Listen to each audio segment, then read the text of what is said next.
Welcome to the SCPI Playoff Football Podcast. It's Week 4. Keith DeMolder, Connor Morissette here with you. Huge upset in D2. Keith, Cleveland gets the big win, 55-54 over Eagle Rock. We'll discuss that in a little bit, but we were at the two open division games this week. You saw Narbonne absolutely dominate Fairfax. Still not sure how that scoreline ended up happening. 72, 71, 71 nothing. Yes, crazy game there. And then I was at Crenshaw for that game against Carson, so those were the games we were at, and then we're going to be at the championships Friday night and then Saturday. So if you see us at El Camino College, feel free to stop by and say hello. But more drama, mainly in D2, but still some great games all across the board. Oh, yeah, absolutely. And, yeah, the Open Division wasn't nearly as close as we thought it was going to be, but very exciting. But I'm really looking forward to some of these lesser divisions, especially Division 1, looking at this Dorsey team that is very good right now. Yeah, Dorsey, San Fernando, that's going to be an incredible game. Two teams that down the stretch, their schedules, they didn't really play that many good teams, really, and into the playoffs, they've really looked great. The only close game between those teams, and it wasn't even that close, Dorsey Palisades, that one was 42-28. But besides that, those teams have been blowing out everyone, and now they're going to play each other, so that's going to be exciting. But let's quickly do some review here. We'll start in D3. So the first game, that was number 2 Marshall, and they defeated number 3 Locke 28-6. Another good game from Daniel Soto, the quarterback for the Barristers. He threw for 3 scores. Malcolm Martin caught 2 touchdowns in the game. And then a couple other players I want to highlight. Johnny Hernandez at 183 rushing yards, and Chris Pareda on defense, 8 tackles, 4 for loss. So Marshall looks like a complete team in Division 3, and without Santi there, they look like a good bet to win it all. Yeah, not to mention the fact that Locke, firstly, they only scored 6 points, but the fact that Marshall was able to score 28 on a very good Locke defense just shows how good this Marshall offense can be. Of course, Johnny Hernandez, another guy you got to mention for the running game. Huge game from him. But what I really liked from Marshall was their defense. 8 forced fumbles and 6 recovered. Fantastic game overall from their defense. Also, 5 sacks and 11 tackles for loss. Marshall, they look like contenders right now. Yeah, I saw that stat, 8 forced fumbles on Max Preps. I almost didn't believe it, but wow. I mean, that's what they put on there, and you know, you got to go by what the stats say. So 8 forced fumbles for them. Watch out, Verdugo Hills. That's who they'll play next. Just keep 2 hands on the football when you're running with it. But Verdugo Hills, to get to the championship, they were the 5 seed. They won over the 9 seed Monroe, who of course beat Santee last week. That was a score of 48-28 for Verdugo Hills in that game. And the offense for the Dons right now clicking at the right time. They've scored over 40 points in the last 2 games. So for D3, I think with Marshall's offense and Verdugo Hills' offense, that should be a pretty explosive game that I'm looking forward to. Yeah, pretty big game considering that Verdugo Hills seen as kind of an underdog coming into these playoffs, but with a high-powered offense, they've scored 499 points this entire season. So their offense certainly good. Here was an interesting thing that happened against Monroe. They were down early. It was very close, but then they scored 27 second-half points and 20 points in the fourth quarter. So coming on late to win that game just shows how good this offense can be at the right time. A team that knows how to finish. But on Saturday, the 11 o'clock championship game for D3 to recap from El Camino College, it's going to be Verdugo Hills, the 5 seed, against Marshall, the 2 seed. So that'll be a game on Saturday. The second championship game of the weekend. Open Division takes place Friday night. Going to Division 2, I have here in my notes, crazy. It was some craziness in Division 2, starting with Huntington Park. They were down 28-0 at the half to Granada Hills, the number 6 seed. Huntington Park, the number 2 seed. They come back and win that game 34-28. Victor Molina for Huntington Park passed for 3 scores. Bejan Lee added 2 rushing touchdowns. I mean, down 28 at the half. The Patriots were down 28-3, and they came back, and that looked like the most incredible comeback of all time. But 28-0, that's even better than the Patriots. They won up the Patriots, Keith. How do they do that? That's not even possible. Tom Brady, the greatest of all time, but clearly Huntington Park, even better. But, it just goes to show, the Spartans, we talked about them all year. Their offense, loaded. Bejan Lee, one of the most underrated rushers in the section, really, and showed his stuff on that night. And you got to remember, they kept it close with Palisades, so they're a team that they kind of punch above their weight a little bit, but they've been notorious slow starters a couple games this year, so that's something to watch out there. And you just got to feel for Granada Hills as well, up 28-0. seems like the victory's in the bag, and then unfortunately they fall in that game. So shout out to them. They had the big upset over Reseda. It looked like they punched their ticket to the championship, but they come up just short. And then if that game wasn't crazy enough for you, it's the one we already touched on briefly at the top. Number 4, Cleveland, 55. Number 1, Eagle Rock, 54. So what happened in that game, Eagle Rock goes for 2 in overtime to try to get the win. It's a muffed snap, and they end up losing by 1 point. Cleveland, they're hot. They've won 6 of 7 games. Their quarterback, Takashi Drayton, threw for 477 yards. I'm not sure off the top of my head, but that has to be, if that's not number 1 on the year in terms of city section quarterback yardage, that has to be top 5. And then Isaiah Adams caught 4 TDs. 4 of the 6 passes from Drayton he threw to Adams into the end zone. So, wow, Cleveland, that offense looks like it's rolling. So good right now. I mean, 6 touchdowns, that's mind-boggling. But then 477 yards. Here's another stat, 30 yards per pass. Unreal. So it's not like they were throwing a bunch. It was just that the receivers were getting open and getting a lot of yardage after the catch. Isaac Garcia also had a good game, 58 yards, 2 touchdowns. Cleveland, they look so good right now. They have all the momentum, and beating a very good Eagle Rock team with Davey Stone and that loaded offense just goes to show you how this Cleveland team, they got the momentum. Maybe they could get the championship. You just wonder if Eagle Rock, maybe the schedule at the front of the year, it was tough for them, and they peaked maybe a little too soon. Again, I don't want to make any bold claims or anything, but the league schedule for them, it was just so easy, and they were probably used to blowing everyone out, and then a Cleveland team who's hungry, who's hot, comes in and gets the W. Sometimes the league schedule can work against some of these teams. Looking at a team like Dorsey, maybe, a team like San Fernando, I know they're in the championship, but their league schedules aren't really that difficult. We're going to see who's for real Saturday evening. And Eagle Rock, they were for real at the beginning of the year, but sometimes when you get into you go through the motions a little bit with some easy teams, and then a good team comes in and beats you, and I think that's exactly what happened in that game. On to Division I, Dorsey, the 6th seed, went on the road to play Southgate, and they walked away with a victory by a score of 41-7, so a demolition of Southgate. Good season for Southgate, but Dorsey, they're just on another level right now. Right. They beat Palisades on the road the week before. They destroyed Sylmar in the first round game of the D1 playoffs. Right, and we thought, I thought at least that Southgate, they were the team to beat in that division. Ernie Garcia, one of our favorite quarterbacks throughout the year, slipped up in that game, and Don certainly took advantage. 2 pick sixes, one from Makai Polk, 40 yards, and then another a 98-yard pick 6 from Dion Baskin. We'll get to him in a little bit, but a fantastic game for them defensively, but also offensively. The 4 horsemen, that amazing running attack for Dorsey. Juwan Collins, Charles Mincy Jr., 244 yards and 3 touchdowns.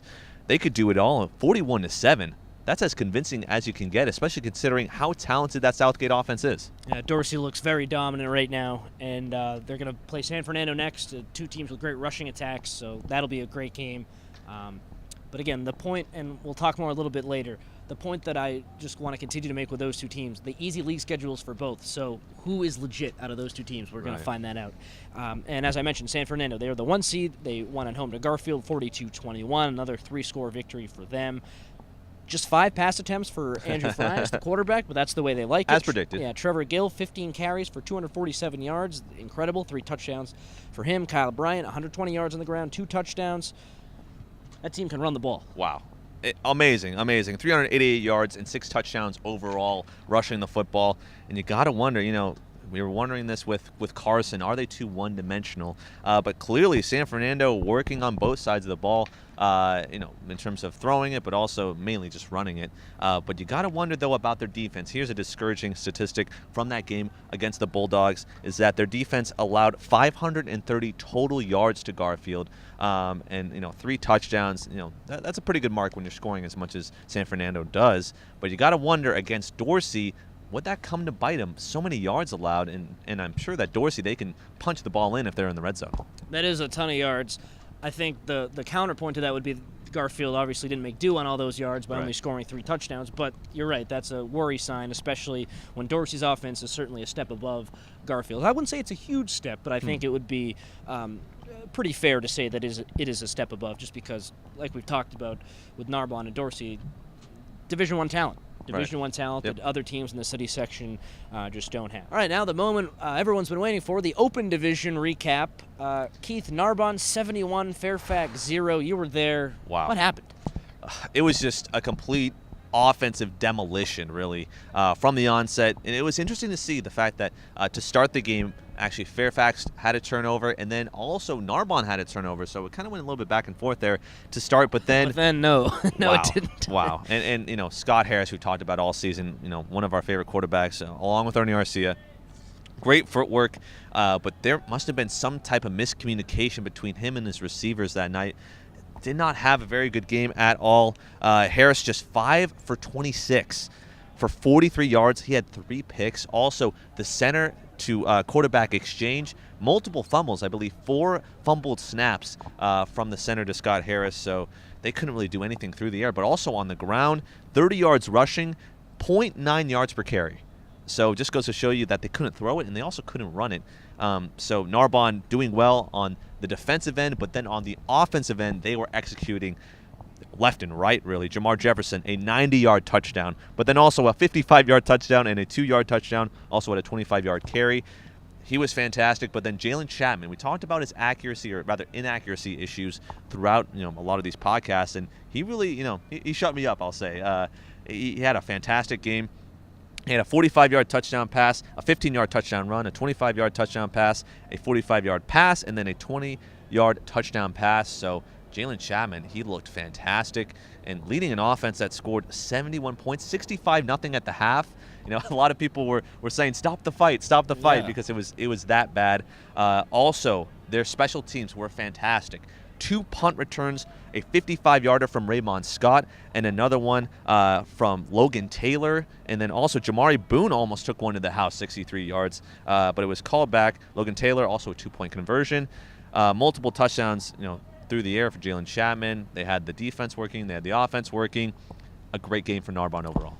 Clearly Narbonne clicking, and it's the perfect time because now they play Crenshaw in the championship of the Open Division, and then both teams have clinched a spot in state. So no matter what happens, both teams are guaranteed another game. So again, perfect time for Narbonne to really put the hurt on teams because it's getting deeper into the postseason. So I was at Crenshaw for that game against Carson, the 2-3 matchup. Crenshaw wins 41-13. I wrongly predicted that game, so congratulations and a shout out is in order to Crenshaw. They proved me wrong in that game. So my takeaways from that one. We've talked about Ernie Arcia and Scott Harris as some good city section quarterbacks. Isaiah Johnson looked like a top-tier city section quarterback. He looks like he's right up there with Chapman. Fantastic game for him. And then the player of the game in this one, Rayshawn Williams, the receiver for Crenshaw. He had one of the best individual performances I've seen all year. 4 touchdown catches, 1 interception on defense for him. Just a total matchup nightmare for the Carson secondary. They really didn't have any answers for him. First drive for Crenshaw, Williams goes deep, and Johnson hits him on like this 50-yard beautiful play, diving catch into the back of the end zone, and that just set the tone for Crenshaw, and the rest was kind of history for that offense. And then Carson, they struggled to move the ball, and then, like I said, they struggled in the secondary. Those are my takeaways from them. The run defense was great, just the defense was on the field so much, the offense couldn't stay on the field. That was the problem, so Crenshaw's defense looked good. And then the last thing here, Crenshaw and Narbonne, they're clearly the top 2 teams in the LA City section, so it's right that they'll face off in the Open Division Championship. Yeah, absolutely, and yeah, that's the thing about Carson. They came in, you know, very run heavy, and it clearly showed that, you know, if you run the ball so many times, teams are going to catch on. And a defense like Crenshaw, I mean, you were there. They clearly have a nice defensive line. Absolutely, Crowder is a great player for them going to Washington State. He kind of sets the tone there, and then they have some good linebackers with Patrick Willis Jr. So just a very, very strong team, and now they'll go up against Narbonne, though, and we'll pick it in a second. But, I mean, Narbonne, you can't have played any better than they did in their last game. So Wow. Crenshaw is going to have a tough test ahead of them.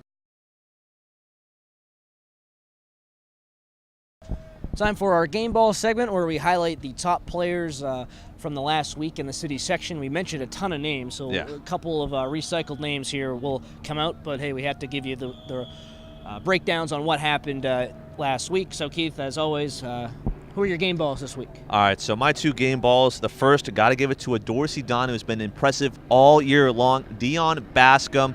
He had not only a 98-yard pick six, but he also had a 52-yard punt return. On the year, he has 8 picks, 5 of them have gone for touchdowns. So Dion Bascom, you get a game ball from me. It should be interesting to see how he plays in the championship game. But then also looking over to D3, the Marshall Barristers, they couldn't have done it without the 5'6" running back Johnny Hernandez, 183 yards rushing on 22 carries. He was huge. So Johnny Hernandez and Dion Bascom, you get game balls from me. My 2 game balls. First one, the receiver who I just mentioned, Rayshawn Williams for Crenshaw. Totally dominant performance from him, 4 touchdowns and the 1 interception. And then the Cleveland quarterback, Takashi Drayton. He threw for 477 yards and 6 touchdown passes. That's good enough to get a game ball from me. And as always, when you upset the #1 team in your division and put up those stats, you're going to get the game ball no matter who you are, what position you're playing. So he was incredible in this game. So Drayton gets the game ball, and so does Rayshawn Williams from Crenshaw. So congratulations to those 2.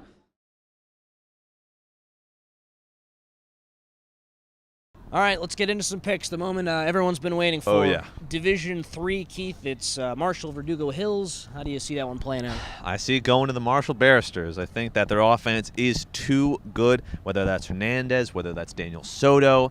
This offense is very good, and Locke was a great defensive team, and yet they scored 28 on them and also held them to 6 points, as we said, 8 forced fumbles. Clearly, the Barristers, they're coming in at a right time. Verdugo Hills, so a great offense, but I think it's ultimately going to be the Barristers with the championship win. Yeah, I'm taking Marshall, too. I think they have the superior quarterback in Soto, like you mentioned, and the better defense, so I'm going to go with Marshall in that game. So both of us take Marshall for D3. In D2, number 2, Huntington Park against number 4, Cleveland. What do you think? I'm going with Cleveland. I think the Cavs, they pull out the W, and here's why. I think that Huntington Park, they were down 28-0 at the half, and this was to a Granada Hills team that only beat Reseda by 3. So the fact that they were playing a lesser competition in Granada Hills, nothing to take away from Granada Hills, but the fact that Cleveland went into Eagle Rock and beat Eagle Rock in overtime just shows how good this team can be. I mean, we thought Eagle Rock was going to win this championship outright, but now it's Cleveland. They're hot. I think they win it all. Yeah, again, this might sound a little boring. I'm taking the same team. It's Cleveland. How can you not pick them after that Eagle Rock game? And Huntington Park, in big games, we've seen them go down early. So against Palisades, they were down 21-8 at the half. Against Granada Hills, they were down 28-0 at the half. You can't do that against Cleveland in the championship game, especially when this offense is so talented and put up 55 points as they did against the pretty solid Eagle Rock team. So I'm taking Cleveland. Again, they've won 6 out of 7, so it looks like, I don't want to compare them to Narbonne, but they're clicking at the right time, just like Narbonne is. So I got Cleveland in Division 2 over Huntington Park, and I believe they will go on to the state playoffs. In Division 1, San Fernando, the 1 seed, taking on the 6 seed Dorsey. This is the toughest one to pick by a mile for me. Yeah. How do you see this one playing out? Well, it's going to be an offensive slugfest, no doubt about it. I mean, San Fernando, just like Carson, the fact that they run the ball all the time, and you got to wonder, is Dorsey going to be able to compete offensively if San Fernando's able to control the time of possession? But I think ultimately my pick, got to go with the Dorsey Dons. I think that, counter to what we have on Twitter, counter to the bracket that I put out there, the Dons, they have too much momentum right now. Their defense is playing well, and when you get takeaways, I mean, that's one thing to get a pick. But the fact that you can have a pick 6 or a punt return touchdown, I mean, they had 2 pick 6s against Ernie R.C., one of the best quarterbacks in the section. So the fact that they're doing it on all sides of the ball, got to give it to the Dorsey Dons. All right, Keith, I want to pick Dorsey as well, but I'm going to stick with my initial pick on Twitter and go with San Fernando. In this game, it's going to feature 2 teams with great running attacks. Trevor Gill for San Fernando, Kyle Bryant as well for San Fernando, and then Dorsey, obviously, Juwan Collins and Charles Mincy Jr., so just great backfields for both teams. Defenses that have shown up for the last couple weeks, or the last couple of months, I should say. Right. Dorsey was getting smacked around early in the year. San Fernando lost a couple games to some good Southern Section teams, but really these defenses have been great in the last couple weeks, couple months. San Fernando, the question with them is, are they a little bit too reliant on the run? And my answer is no. I think they've just been doing that all year so well, and they're going to go up against their toughest team they've played in a while in Dorsey, but I still think they'll be able to run the ball pretty well, so I'm going to take Dorsey. Or I'm going to take San Fernando. All right, and then in the open, Narbonne and Crenshaw. Keith, you've already changed one pick. I think you have to change another one, are you? Wow, this is tough. This is a tough one for me. I mean, here's what I'll say. Changing the Dorsey pick, that was, in my mind, I mean, I think that Dorsey, they have too much momentum right now. But you know what? I'm going to stick with Crenshaw. going to stick with the Crenshaw Cougars. And as you said, Rayshawn Williams, he had a fantastic game, a dual threat offensively, but also defensively. Looked great. They look so good. And here's what I'll say from that win over Fairfax. People look at the score, 71-0, and the fact that, clearly they blew out Fairfax, and Fairfax just looked like a 8-man football team, really, unable to stop Narbonne at all. But here's what I'll say. I think that Crenshaw is legit defensively. I think the fact that they were able to beat Carson the way that they did, they limited them offensively, only how many scores they had, not that many. And then you look at Narbonne, they like to spread it out, of course, but I think that Crenshaw, they're gonna bring some heat. I think they're gonna throw some blitzes at Jalen Chapman, and I think they're gonna try and force him to throw, which, he's had some accuracy concerns this year, but Crenshaw, I think they're a better run defense team than people realize. This is a really tough game to pick for me, considering that Narbonne has been so impressive. Every single time they go for a rush, it goes for 60 yards and a touchdown. Jamar Jefferson, I want to say the best rusher in this section right now. He's got speed, he's got vision, patience is there, almost like a Le'Veon Bell type of deal. But ultimately, I think that Crenshaw, I don't know, there's something about this team defensively. I just like them. I don't want to look like a Crenshaw hater after not picking them last week, but how can you pick against Narbonne right now, especially after that Fairfax game? So I'm going to stick with my initial pick. I'm taking the Gauchos, and they're just too much. They're just too loaded. Crenshaw, they have a couple players who are going to go play at college, but I sound like a broken record every week. Narbonne, they have collegiate players on both sides of the ball. They've been the dominant team the last couple years. That culture, that tradition is built there. And I understand that Crenshaw has been really good too, spanning back to the last 8 years. But more recently, it's been Narbonne. So right. I think that's why they have the edge there. They've been doing it for the last couple years, whereas Crenshaw, you got to go a little bit further back. What else can you say about Narbonne? Chapman is on. The defense is scary.